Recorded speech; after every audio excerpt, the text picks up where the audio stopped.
Motivation मिलती है, बहुत ज़्यादा मोटिवेशन मिलती है।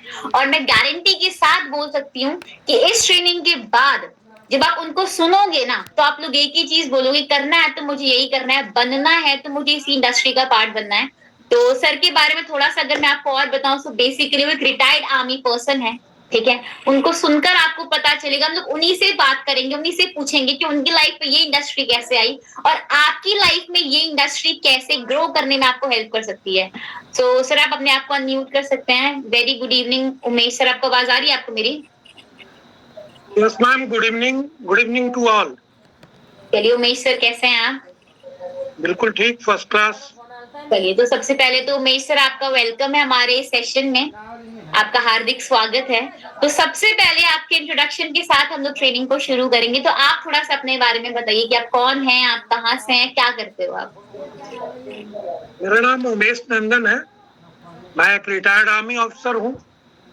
दिल्ली गवर्नमेंट में एजुकेशन डिपार्टमेंट में मैनेजर था। आर्मी से रिटायरमेंट के बाद वहां से रिटायर हो चुका हूँ। मेरी उम्र 65 ईयर्स है। चलो वेरी नाइस। बेसिकली मैं बिहार के सीतामढ़ी जिला का रहने वाला हूँ और अभी दिल्ली में सेटल हूँ। चलिए ठीक है, बहुत अच्छी बात है। तो उमेश सर एक चीज़ बताइए, आपकी लाइफ में ये इंडस्ट्री कैसे है? क्योंकि लोग ऑनलाइन चीज़ों पे ट्रस्ट नहीं कर पाते और हम बच्चे तो बहुत ही आसानी से बोल देते हैं, मम्मी नहीं मान रही, मेरे पापा नहीं मान रहे। तो आप ज़रा बताइए आपकी लाइफ में ये प्लेटफ़ॉर्म कैसा है? क्योंकि यहाँ पे काफ़ी लोग हैं जो लोग ऑनलाइन सोशल मीडिया के थ्रू इस इंडस्ट्री का पार्ट बन रहे हैं। तो आप थोड़ा-सा अपने बारे में बताइए, प्लेटफ़ॉर्म कैसे आया? कैसे आपने शुरुआत करी? क्या-क्या हुआ था? जब मैं आर्मी में जॉब कर रहा था तो उस समय मैंने फाइनेंशियल मैनेजमेंट का कोर्स किया था। ओके। जॉब करते हुए ऑनलाइन, वो भी डिस्टेंस एजुकेशन से किया था, XLR जमशेदपुर से। जब मैं फाइनेंशियल मैनेजमेंट किया तब मेरे को पता चला कि वास्तव में जॉब से मैं अपनी नीड्स को पूरा कर सकता हूँ, ड्रीम्स को पूरा नहीं कर सकता। तो इसलिए मैंने ये फैसला किया कि जब मैं जॉब से रिटायर होऊंगा तो मैं कोई ना कोई बिजनेस करूंगा। रिटायरमेंट के बाद मैंने कुछ बिजनेस में हाथ आजमाया, लेकिन मैं उसमें सक्सीड नहीं हुआ। उसके बाद मैंने उसको छोड़ दिया और दिल्ली गवर्नमेंट का उसी समय, मैं रिटायरमेंट के बाद ही अप्लाई करते हैं एक सर्विसमैन, तो मैंने अप्लाई कर रखा था। मेरे को कॉल आया, इंटरव्यू दिया, सिलेक्शन हो गया, मैंने ज्वाइन कर लिया। जब मैं जॉब कर रहा था तो उसी बीच मेरे को ये ऑनलाइन ही ये प्लेटफॉर्म मेरे को मिला और ऑनलाइन क्या, मेरे को कहीं से ये जानकारी मिली कि इसके प्रोडक्ट के बारे में, और वो प्रोडक्ट मेरे को अपने वाइफ के लिए चाहिए था। जब मैं प्रोडक्ट के बारे में पता किया तो पता चला कि इसका कोई जो ऑथराइज आदमी है वही आपको प्रोडक्ट दे सकता है, दूसरा आप प्रोडक्ट इसको लोकल मार्केट से नहीं ले सकते। तो मैंने आदमी का तलाश किया, आदमी मेरे को मिला और मैंने उसको अप्रोच किया, उसने मेरे को वो प्रोडक्ट दिया। प्रोडक्ट में अपनी वाइफ को यूज कराया। उसके बाद मैं सोचा कि भाई जब ये इतना अच्छा प्रोडक्ट है और इतनी अच्छी ऑर्गेनाइजेशन है तो क्यों ना मैं खुद ज्वाइन करूं। तो इसको मैंने ज्वाइन किया एज ए पार्ट टाइम। और उसके बाद बीच में मेरे को जब ये लगा कि नहीं मैं काम नहीं कर रहा हूं, तो मैंने मैनेजर के जॉब को रिजाइन किया और फिर उसके बाद फुल टाइम मैं ये काम करने लगा। ओके, तो ये मतलब मेरी आपका ये बोलना है कि आपने इस इंडस्ट्री को जॉइन किया था, आपको प्रोडक्ट्स में बिलीव हुआ था और वहां से आपने इस बिजनेस को स्टार्ट किया और आपने अपनी जॉब को क्विट किया ताकि आप फॉरएवर में फुल टाइम दे सको, राइट? बिल्कुल। ओके। तो सर आप एक चीज बताइए, जो अभी आपको लोग सुन रहे हैं, जो आपको स्टूडेंट सुन रहे हैं, काफी आपसे तो आई गेस मैक्सिमम लोग आपसे कम ही उम्र के होंगे, जो लोग आपको सुन रहे हैं वो लोग ना ट्रस्ट नहीं कर पाते ऑनलाइन चीजों के ऊपर, क्योंकि यहाँ पे काफी लोगों का फर्स्ट डे है, काफी लोगों को 4-5 दिन हो चुके हैं, बट वो लोग बिलीव नहीं कर पाते कि मुझे करना चाहिए नहीं करना चाहिए, मेरे लिए सही है नहीं है। और जब हम लोग हमारे पेरेंट्स से पूछते हैं, पेरेंट्स हमें मना कर रहे थे कि तुम लोग बच्चे हो, तुम्हें कुछ पता नहीं है। तो इस कंडीशन में जो लोग आपको सुन रहे हैं, आप उनको क्या बोलना चाहोगे? क्या उनके लिए ये प्लेटफॉर्म, क्या उनके लिए ईगल क्लब 23 सही है? उनको ज्वाइन करना चाहिए, उनको इसका पार्ट बनना चाहिए, ना नहीं बनना चाहिए, क्या बोलना चाहेंगे आप? देखिए, सबसे बड़ी बात है, ईगल क्लब 23 एक सोसाइटी है। भारत सरकार का सोसाइटी रजिस्ट्रेशन एक्ट 1860 का है। उसके मुताबिक कोई भी सोसाइटी जब सोसाइटी में वर्क करना शुरू करती है तो उसका रजिस्ट्रेशन होता है, और ईगल क्लब एक रजिस्टर्ड सोसाइटी। कोई भी सोसाइटी अलग अलग सब्जेक्ट पर काम करती है। ईगल क्लब एजुकेशन पर काम कर रही है, लोगों को एजुकेट कर रही है। तो ये जो है उस कंपनी का वो एजुकेट कर रही है और लोगों को अप्रोच कर रही है कि ठीक है, आप फाइनेंशियल एजुकेशन लीजिए और अपना काम शुरू कीजिए। जहां तक ऑनलाइन वर्क की बात है, मेरे उम्र के जो लोग हैं या मेरे से बड़े लोग हैं जो इन बच्चों के पेरेंट्स हैं, उनके समय में ऑनलाइन वर्क था ही नहीं।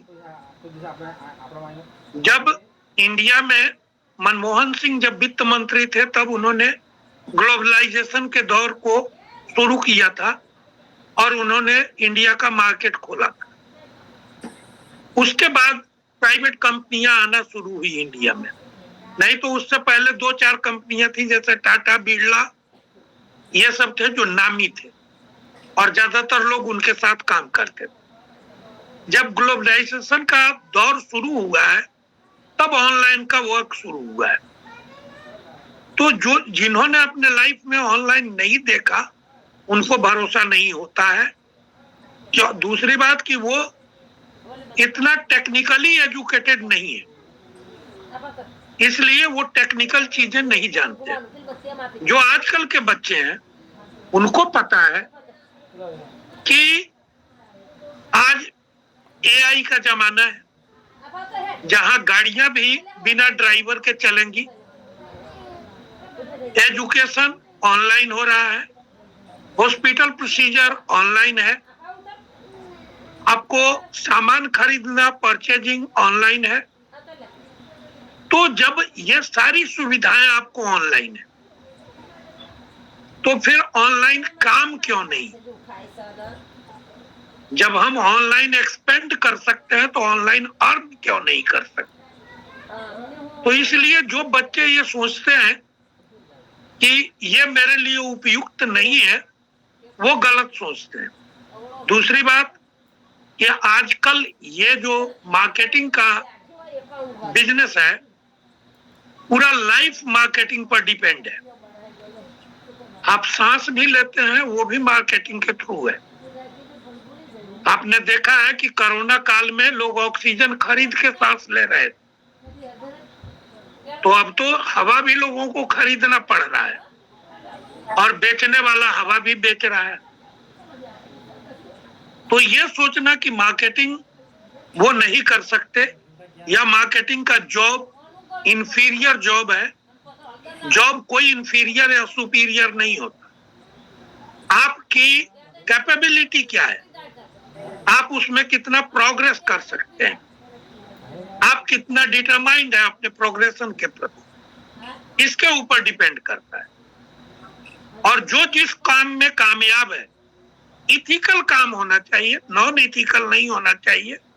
आप अगर सही ढंग से काम करके पैसे कमा रहे हैं तो वो कभी भी काम गलत नहीं है, या और ये काम चोरी नहीं है, डाका नहीं है, किसी को झूठ नहीं बोलना है।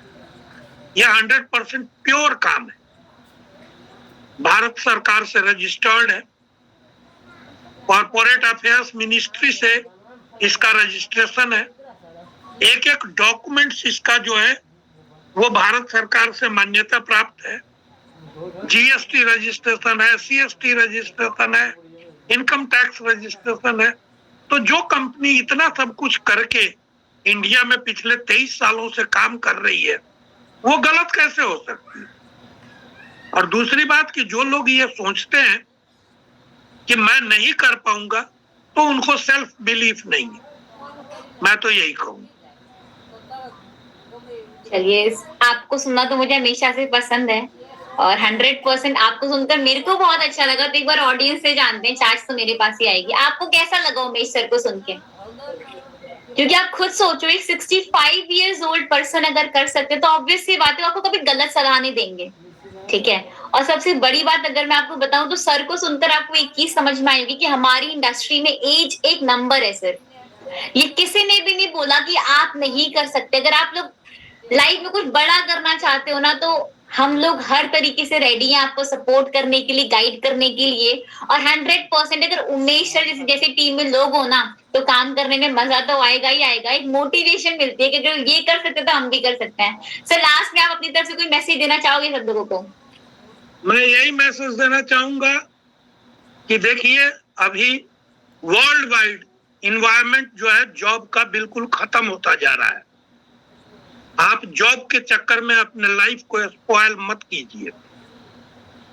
आप इस बिजनेस को शुरू कीजिए, अपने आप को यहाँ एंगेज कीजिए। ये एक्चुअली बिजनेस नहीं है, एक्चुअली ये आपको स्किल डेवलपमेंट का एक प्लेटफॉर्म है, जहां आप communication skill, leadership skill, team building skill, relationship building skill सीखते हैं।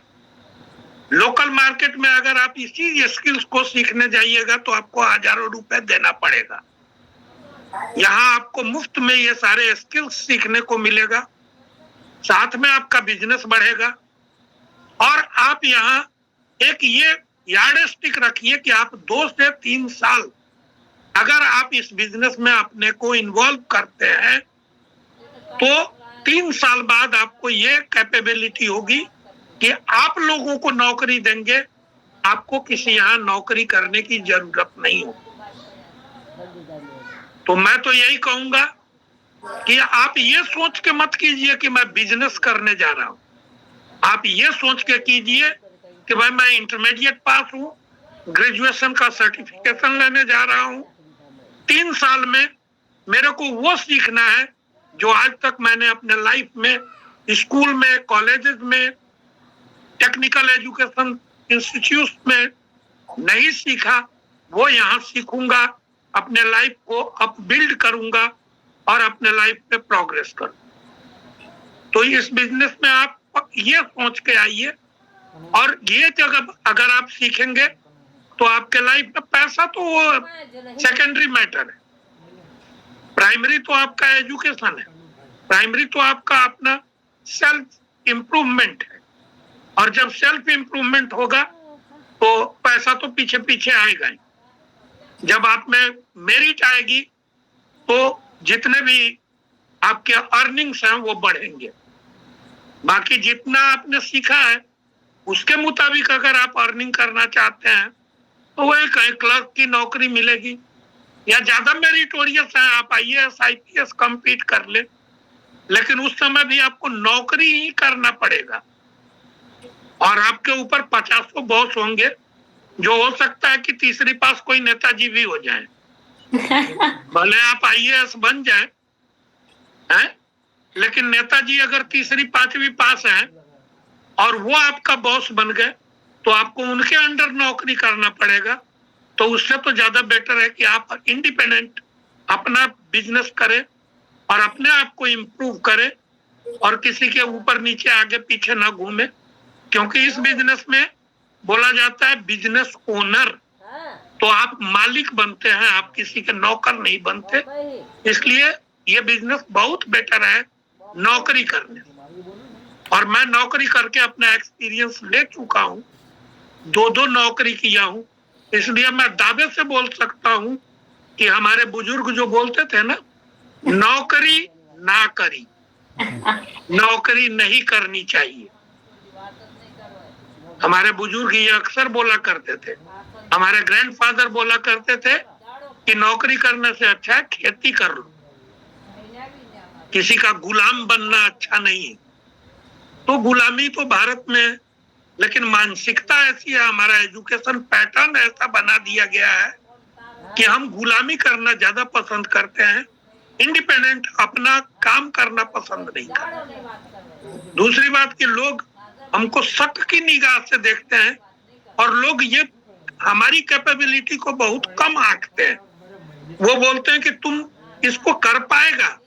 आपके फ्रेंड सर्किल के लोग बोलेंगे तेरे बस का ये नहीं है। क्यों भाई?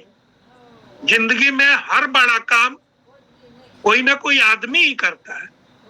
जब स्वामी विवेकानंद नरेंद्र से विवेकानंद बन सकते हैं, तो मैं प्रयास क्यों नहीं कर सकता, मैं क्यों नहीं बन सकता? ये आदमी में होनी चाहिए थिंकिंग, और जो आदमी इस थिंकिंग का है वही प्रोग्रेस करता है, वही आगे बढ़ता है। तो मैं तो बोलूंगा कि आपको पक्का करना चाहिए, क्योंकि ये अर्निंग का साधन तो बाद में, पहले तो आप अपने आप को डेवलप करते हैं, और सेल्फ डेवलपमेंट के लिए ये बिजनेस सबको करना चाहिए। अगर कोई मेरे उम्र का, मैं तो अपने बेटों को बोलता हूँ कि तुम जॉब छोड़ो। मेरे बेटे हैं, 2 बेटे हैं, दोनों मैनेजर हैं। एक एमसीए किया हुआ है, वो एक आईटी कंपनी में मैनेजर है। एक एमबीए किया हुआ है, वो एक मार्केटिंग मैनेजर है। लेकिन मैं उनको बोलता हूँ कि बेटा उन सबको छोड़िए और आप इस बिजनेस में आइए, क्योंकि उसमें आपका सेल्फ डेवलपमेंट।